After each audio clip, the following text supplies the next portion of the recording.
मार्गदर्शन विशेष quiz contest में बहुत बहुत स्वागत है आपका। आज हम आपके बीच में हैं स्वतंत्रता आंदोलन। स्वतंत्रता आंदोलन में उस दौर की चर्चा हम करेंगे जिसे हम गांधी युग के नाम से जानते हैं। भारत के राजनीति में 1917 से लेकर 1947 ईस्वी का जो दौर रहा, इसे हम गांधी युग के नाम से जानते हैं। इस विशेष क्विज कॉन्टेस्ट की श्रृंखला में आज है हमारे साथ प्रतिभागी के रूप में राहुल। बहुत बहुत स्वागत है आपका। हम गांधी युग से जुड़े प्रश्न आपसे पूछेंगे। ज़्यादातर प्रश्न ऐसे होंगे जिसके लिए विकल्प आपको दिए जाएंगे अगर आपकी इच्छा होगी तो। यदि आपने सीधे उत्तर दे दिया तो विकल्प न की आवश्यकता आपको नहीं पड़ेगी। चलिए प्रश्न पूछना हम आरंभ करते हैं। पहला सवाल आपसे है, जैसा कि हम जानते हैं 20वीं शताब्दी का जो दूसरा दशक था उसमें एक विशेष कानून लाया गया 1919 ईस्वी में, जिसे काला कानून के नाम से हम जानते हैं। इस कानून के विरोध में भारत में देशव्यापी प्रदर्शन हुए। आपको बताना है गांधी जी ने देशव्यापी हड़ताल का आह्वान किस तिथि को किया था? 6 अप्रैल 1919। 6 अप्रैल को रॉलेट एक्ट के विरुद्ध देशव्यापी हड़ताल का आह्वान गांधी जी ने किया। बिल्कुल सही उत्तर दिया है। अगला सवाल आपसे है, रॉलेट कानून जो 1919 ईस्वी में आया उसे किस महीने की किस तारीख को लागू किया गया था? 18 मार्च 1919। 1919 ईस्वी के मार्च महीने की 18 तारीख को लागू किया गया था। बिल्कुल सही उत्तर है राहुल आपका। एक विशेष पद्धति थी जो काफी चर्चित हुआ इतिहास में, जिसके तहत खेती की जाती थी और उसका नाम था तीन-कठिया पद्धति। आपको बताना है तीन-कठिया पद्धति का संबंध, पहले तो आप हमें बताएंगे कि किस राज्य विशेष से था। दूसरा, आप अगर हो सके तो ये भी बताइए कि किसकी खेती के लिए जाना जाता था, और साथ साथ वो विशेष क्षेत्र कौन था जहां इसकी ये प्रसिद्ध था। ये नील की खेती के लिए प्रसिद्ध था जी, चंपारण बिहार। यानी चंपारण में नील की खेती कराई जाती थी तीन-कठिया प्रणाली के अंतर्गत। बिल्कुल सही उत्तर दिया है। अगला सवाल आपसे है, 1918 ईस्वी के 22 मार्च 1918 ईस्वी को गांधी जी ने निम्न में से, 4 विकल्प आपके लिए होंगे, निम्न में से किस आंदोलन का श्री गणेश किया था? 22 मार्च 1918 बिहार दिवस जो मनाते हैं हम लोग आजकल, है ना। 22 मार्च 1918 को गांधी जी ने किस आंदोलन का श्री गणेश किया? अहमदाबाद आंदोलन, चंपारण सत्याग्रह, खेरा सत्याग्रह, इनमें से कोई नहीं। Kheda Satyagraha. Kheda Satyagraha is the right answer. Jallianwala Bagh हत्याकांड के लिए हंटर कमेटी गठित की गई थी, हत्याकांड की जांच के लिए गठित हंटर कमेटी में 8 सदस्य थे। आपको बताना है 8 सदस्यों में भारतीय सदस्य कितने थे? 3। बिल्कुल सही उत्तर दिया है। 3 सदस्य भारतीय थे। जालियांवाला बाग हत्याकांड एक बड़ी नृशंस हत्याकांड थी और इसके विरोध में व्यापक प्रदर्शन हुए। देश विदेश में इसकी निंदा की गई। इस कड़ी में ही वायसराय की कार्यकारिणी परिषद से निम्न में से किसने इस्तीफा दे दिया था? कृष्ण अय्यर, बदरुद्दीन तैयब जी, शंकर नायर, इनमें से कोई नहीं। शंकर नायर। शंकर नायर ने इस्तीफा दे दिया था। करेक्ट आंसर है। अब एक बात है, रॉलेट कानून के लिए मैं जो कथन बोलूंगा इनमें से कौन सा कथन या कौन कौन सा कथन सत्य है, इसे आपको बताना है। पहला देखिए, कथन पहला है, रॉलेट कानून के संदर्भ में कहा गया बिना अपील, बिना दलील और बिना वकील का कानून था। दूसरा, इससे सरकार को बंदी प्रत्यक्षीकरण के कानून को निलंबित करने का अधिकार प्राप्त हो गया। तीसरा, भारतीयों ने इसे काला कानून कहा। एक बार मैं फिर से कहूं, नो अपील, नो वकील, नो दलील का वाला है। दूसरा, बंदी प्रत्यक्षीकरण को निलंबित करने का अधिकार सरकार को मिल गया, और ऐसे इस कानून को, रॉलेट कानून को काला कानून भारतीयों ने कहा। तीनों कथन ध्यान में आ गया। अब आपको बताना है कि इनमें से कौन सा कथन सही है। पहला विकल्प आपके लिए केवल तीसरा सही है, दूसरा केवल पहला सही है, तीसरा 1, 2, 3 तीनों कथन सही है, चौथा 1 और 3 सही है। 1, 2, 3 तीनों सही है। यानी बंदी प्रत्यक्षीकरण का भी जो एक बंदी को जो कटघरे में खड़ा होकर के अपनी सफाई देने का अधिकार होता है, वो भी उसको भी निलंबित करने का अधिकार मिल गया था रॉलेट कानून के तहत। सरकार को बिल्कुल सही उत्तर दिया है। अगला सवाल आपसे है, 13 अप्रैल 1919 को जनरल डायर ने जालियांवाला बाग में गोलियां चलवाई। एक अनुमान के तहत आप बता सकते हैं कि इसमें कितनी राउंड गोली चलाई गई थी? 1650 राउंड। 1650 राउंड गोली चलाई गई थी। बिल्कुल सही उत्तर दिया है। अगला सवाल आपसे है, मुस्लिम लीग ने मुसलमानों को के हितों को देखते हुए कौन सा नारा निम्न में से दिया था? मुसलमानों के हितों को ध्यान में रखते हुए मुस्लिम लीग ने कौन सा नारा दिया?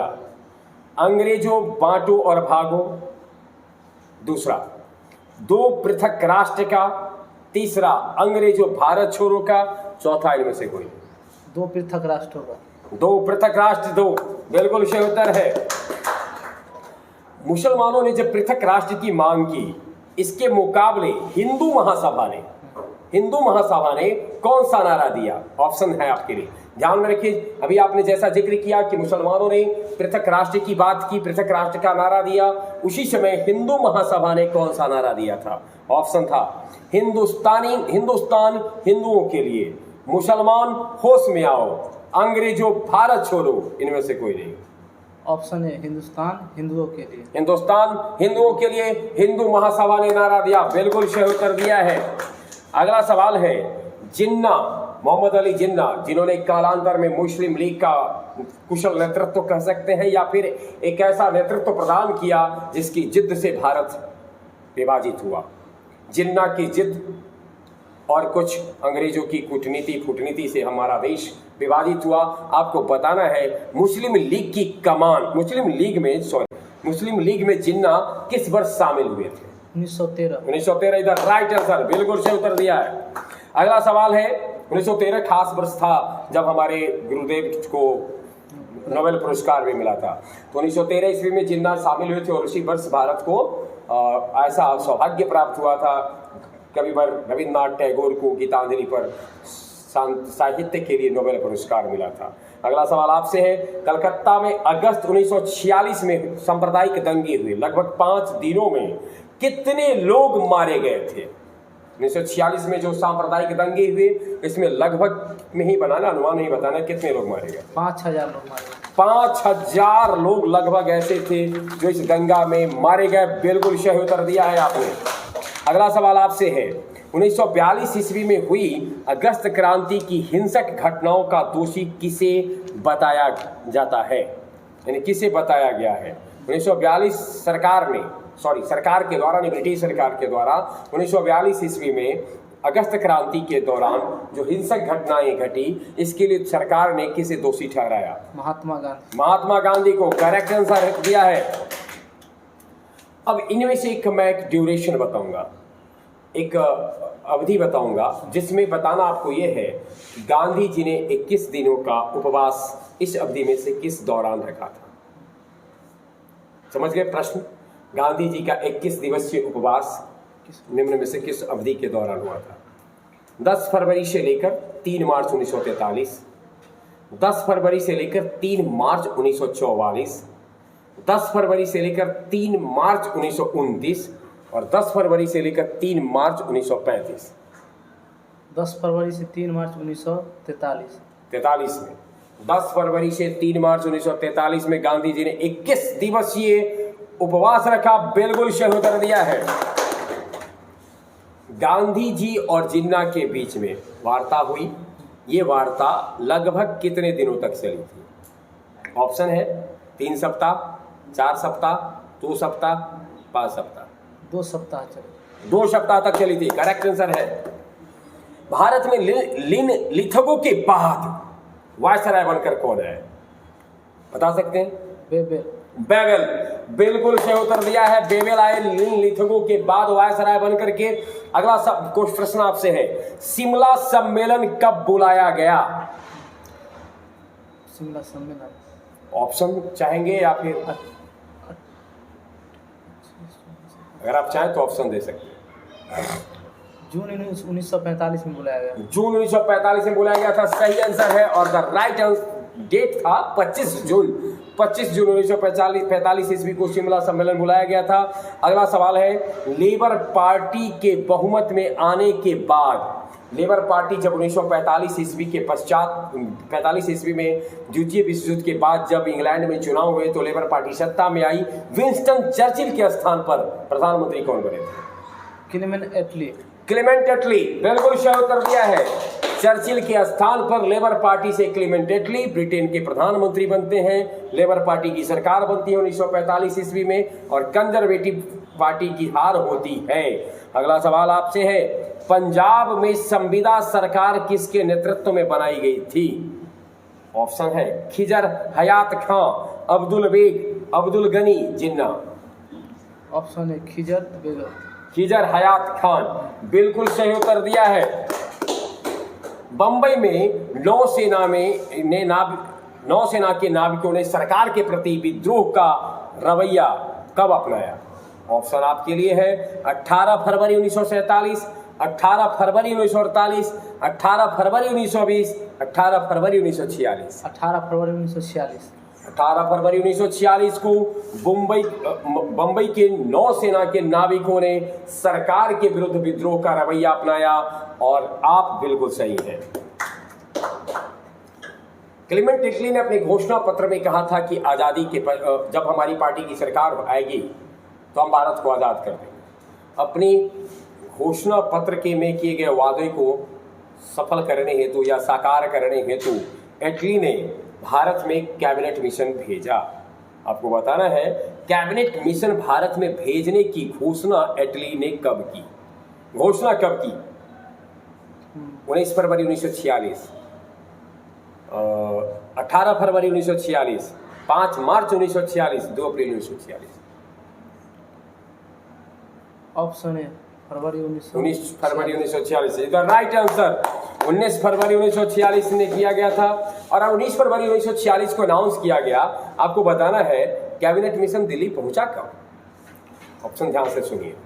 24 मार्च 1946, 28 मार्च 1946, 23 मार्च 1946, 15 मार्च 25 मार्च 1946। 23 मार्च 1946।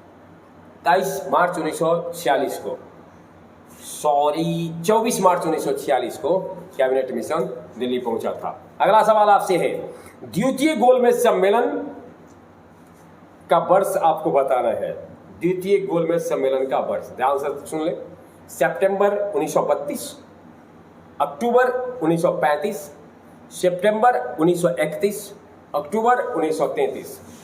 सितंबर 1931। सितंबर 1931 में द्वितीय गोलमेज हुए थे, बिल्कुल सही उत्तर दिया है।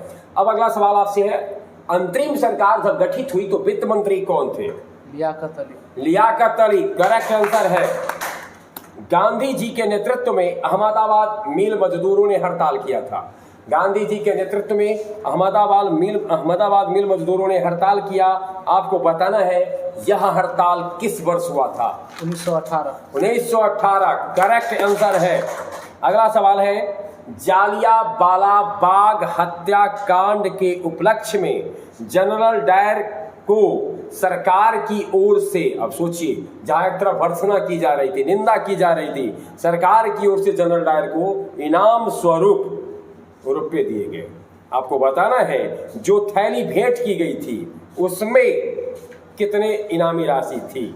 25,000, 21,000, 22,000, 20,000। 20,000। 20,000 की बिल्कुल सही उत्तर दिया है। अगला सवाल आपसे है, अपने कार्यों से, हम जो अभी बोलेंगे डायर के संबंध में ये किसका कथन था? अपने कार्यों से डायर ने पंजाब को तो बचा लिया मगर भारत को खो दिया। जनरल डायर के संबंध में, जनरल डायर के इस क्रियाकलाप के जो उसने कार्य किया, इस पर किसकी प्रतिक्रिया थी कि जनरल ने अपने कार्य से पंजाब को तो बचा लिया लेकिन भारत को खो दिया? रिचर्डसन के, गिलबर्ट स्लेटर के, मैकाले के, इनमें से किसी के नहीं। ऑप्शन बी गिलबर्ट स्लेटर के। गिलबर्ट स्लेटर के थे, करेक्ट आंसर है। किसने जालियांवाला बाग हत्याकांड के संबंध में ये कहा? पलासी में ब्रिटिश साम्राज्य की नींव रखी गई थी और अमृतसर ने उसे हिला दिया। फिर से एक बार कथन, पलासी में ब्रिटिश साम्राज्य की नींव रखी गई वो 1757 की पलासी की लड़ाई में नींव रखी गई और 1919 ईस्वी के जालियांवाला बाग हत्याकांड ने उसकी जड़ें हिला दी। किसने कहा था? महात्मा गांधी ने। बिल्कुल सही उत्तर दिया है।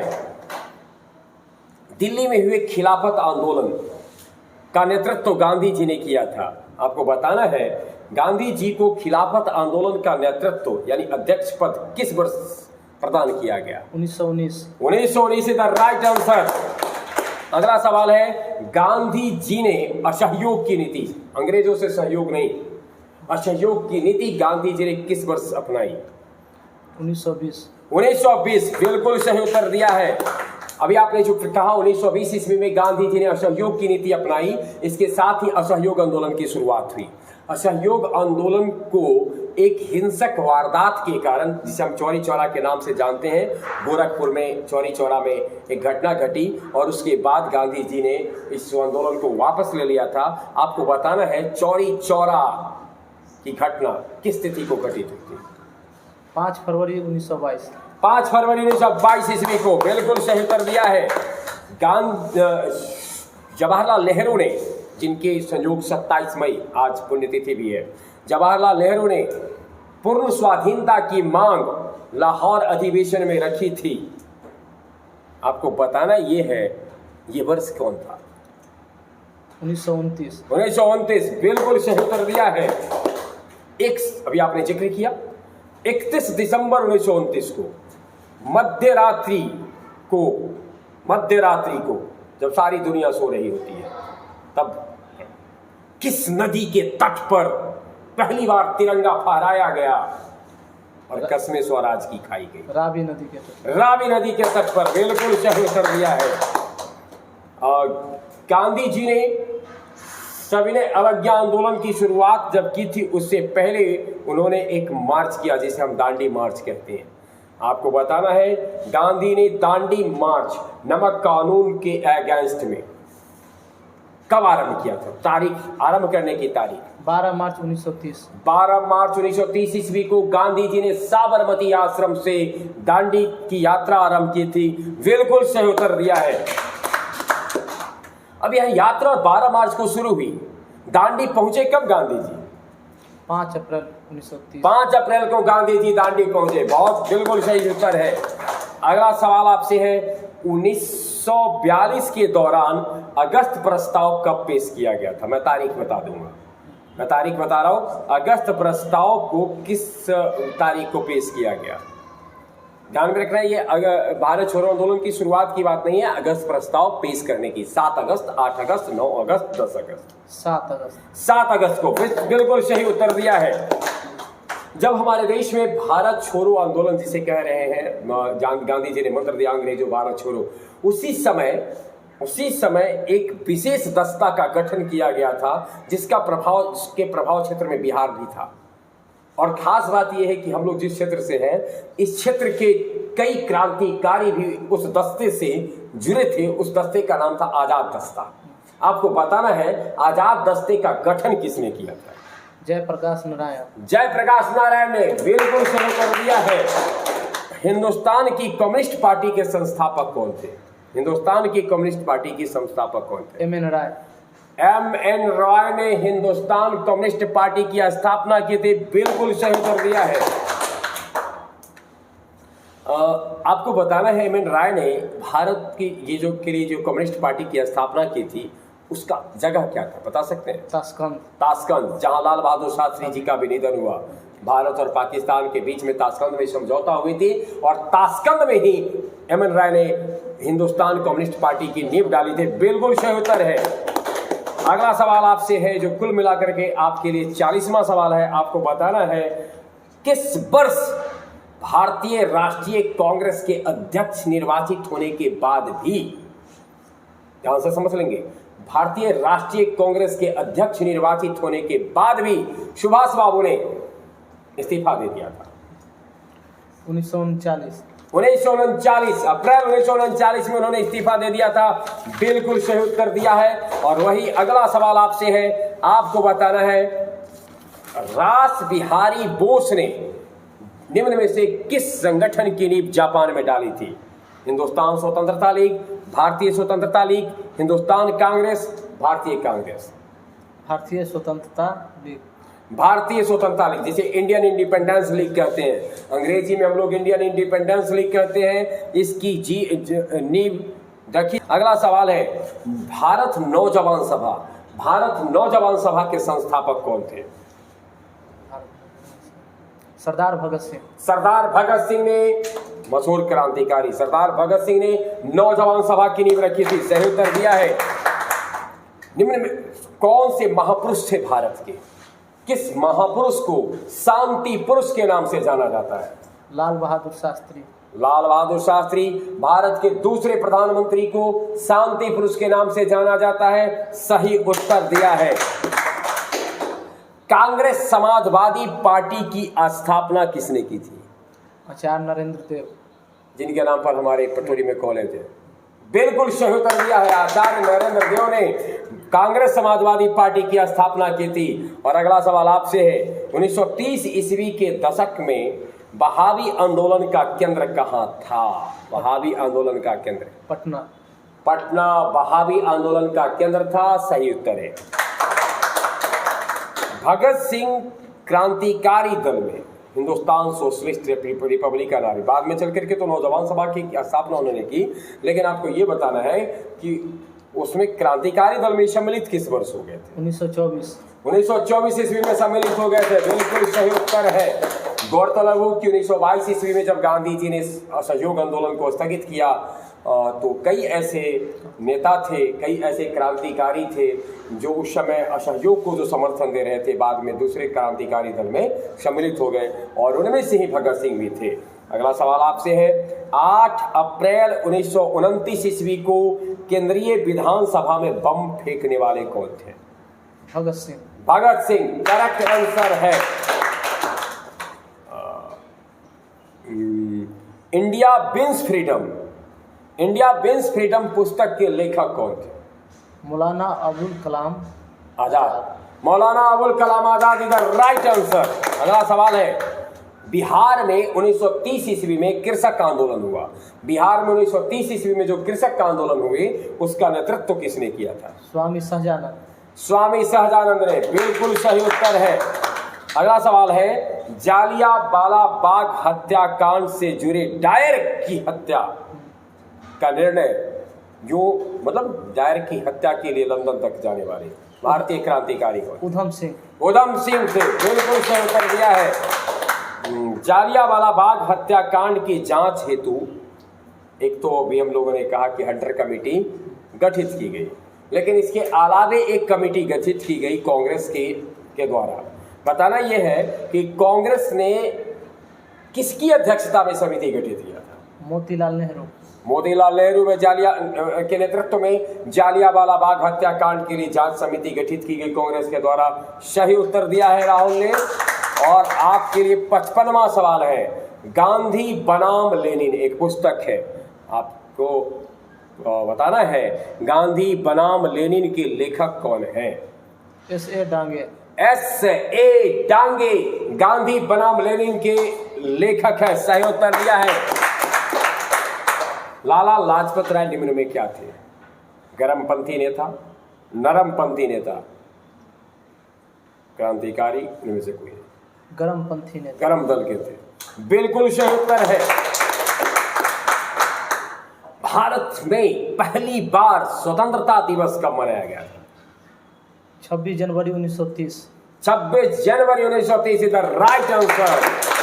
और इसी कारण से हम लोगों का जब संविधान 26 नवंबर 1949 को बनकर तैयार हुआ तो हमारे जो भारतवर्ष के ये सपना देखने वाले सब थे, उन संविधान निर्माताओं ने ये कहा कि संविधान को लगाने के लिए वह तिथि, वो दिन ही होगी जिस दिन हमने सपना देखा था आज़ादी का, और इसलिए 26 जनवरी 1950 को ये अपनाया गया। सवाल आपसे है, राम प्रसाद बिस्मिल, राजेंद्र लाहिरी, अशफाक उल्ला खां, भारत के 3 महान सपूतों को एक कांड के तहत, जिसे हम काकोरी कांड के नाम से जानते हैं, फांसी दे दी गई। वो वर्ष कौन था? 1925। 1925 ईस्वी को पंडित राम प्रसाद बिस्मिल 1925 ईस्वी में पंडित राम प्रसाद बिस्मिल, राजेंद्र लाहिरी और अशफाकुल्ला खां को फांसी दी गई थी। बिल्कुल सही कर दिया। माउंट बेटन योजना कब बनी थी? ऑप्शन दे। 3 जून 1947। 3 जून 1947 एकदम राइट आंसर। और आज के लिए आपका आखिरी प्रश्न है, भील सेवा मंडल की स्थापना कब हुई? भील सेवा मंडल की स्थापना कब हुई? अगर आप चाहें तो ऑप्शन ले सकते हैं। ऑप्शन 1922, 1920, 1919, 1930। 1922। 1922 में भील सेवा मंडल की स्थापना हुई। बिल्कुल सही उत्तर दिया है। बहुत बहुत धन्यवाद राहुल, यहाँ आकर प्रतिभागी बनने के लिए। ये राहुल के साथ हम थे स्वतंत्रता आंदोलन 1947 से लेकर 1917 से 1947 के 60 प्रश्नों के साथ। धन्यवाद।